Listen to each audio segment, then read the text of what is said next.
Hello! Here we are again at the Swinging Vine Zoo. And last time we were here, I was working on the colored peccary habitat. Over here we have the Galapagos Giant Tortoise. This was the original habitat that I laid out when I first built this zoo. And pretty simple, pretty plain. So we're going to spice it up a little bit today. I don't really know what I'm going to do. I want to put a little pond in, I think, even though they don't require it. They have no requirements for water, but I think they would like to, I imagine, they would like to walk through a very shallow little pond. So I'm going to put that in, and I'm going to do something completely different with the hard shelter. I don't really know what yet. So yeah, let's see where we go. I just realized right now that I've been saying the name of this animal mixed up, and this is actually the I've been saying giant Galapagos tortoise, and it is actually the Galapagos giant tortoise. Although at some point I did know that because when I look at the sign, I had it right on the sign. So I don't know when I changed and started calling it the giant Galapagos tortoise, but this is the habitat for the Galapagos giant tortoise, and I'm starting out here with the hard shelter. I just wanted to do something simple, but that looked a little bit more upscale than the wood log hard shelters, or the log wood. I just wanted to do something a little bit more upscale than the log hard shelters. And so I'm using some mud pieces and some iron pieces to create kind of the frame work for that building and some windows so that our guests can see into the interior of the hard shelter when our tortoises are inside. And then I saw this at a zoo when just online, not actually in person.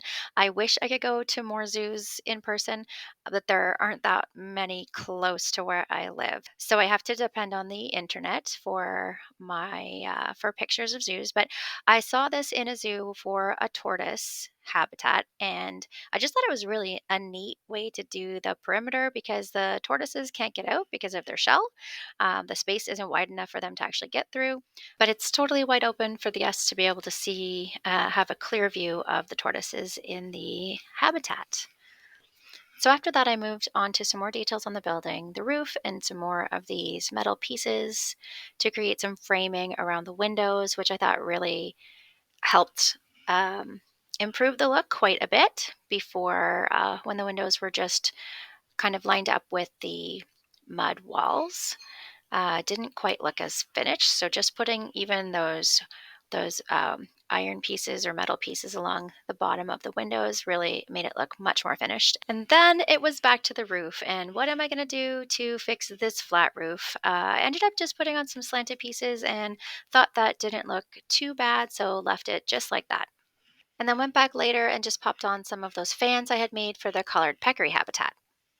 And then I moved on to trying to make this little pond area for the tortoises. So this doesn't even really need to be in this habitat. So I spent a long time working on this because I had this idea in my head that the tortoises, actually it's because it was in the zoo that I had seen online with these other posts as the perimeter, but they had a little pool with a concrete base that they could walk through. They couldn't swim in it. It wasn't deep enough to swim in, but they could just kind of splash in it, walk through it. And I just thought it looked really like it really suited that their habitat. So I'm trying to recreate it, and I'm having the hardest time creating this shallow pool for my tortoises. And you can see that I redo it and redo it and redo it. And really by this point, I probably should have just given up on making this shallow pool, but I am dead set on having this in their habitat after seeing the pictures of it online. And so I just keep doing it and doing it and doing it. And it's like trying the same thing over and over again, and it's still not working. I think that's the definition of insanity. And then so eventually, though, I remember that I saw this a tutorial for the terrace tool.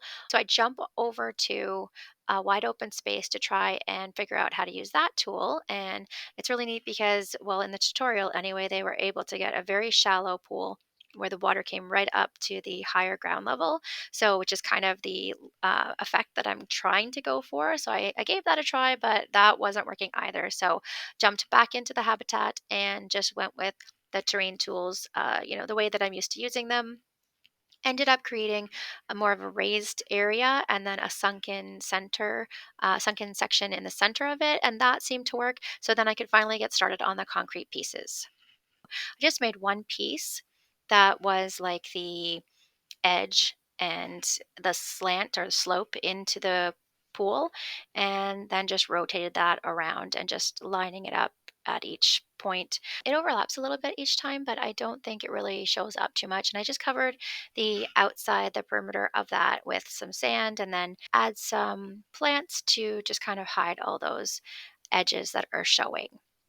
Okay, so we're into the final stretches here of the habitat, just adding all of those details with the plants and rocks and the sign. So in this park, I am doing all of the signs with the same theme. So I made the first one that looked like this over at the chimpanzee house and then copied this over to all of the other habitats that I am finishing or rebuilding and just changing the education board that is set inside the sign and then the letters itself. I found this really cool way to do the letters. So prior to that, I had been I think placing down each letter separately and maybe rotating it individually into the same place as the rest of the letters, and then I found that you could actually advance copy a letter and then go back to the menu and click on a different letter, and the new letter would take its place, and you would just have to slide it over so that it was in the same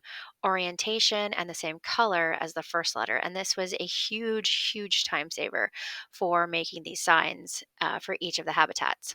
And then here again, I'm using those rock piles by Cesar Creates. I love those rock piles, and it's just really super easy to grab a selection of them that work for whatever habitat I'm doing and copy them and then duplicate them all throughout the habitat. Up next is our cinematic tour, and then next week we will be back with the saltwater crocodiles. Thank you so much for watching.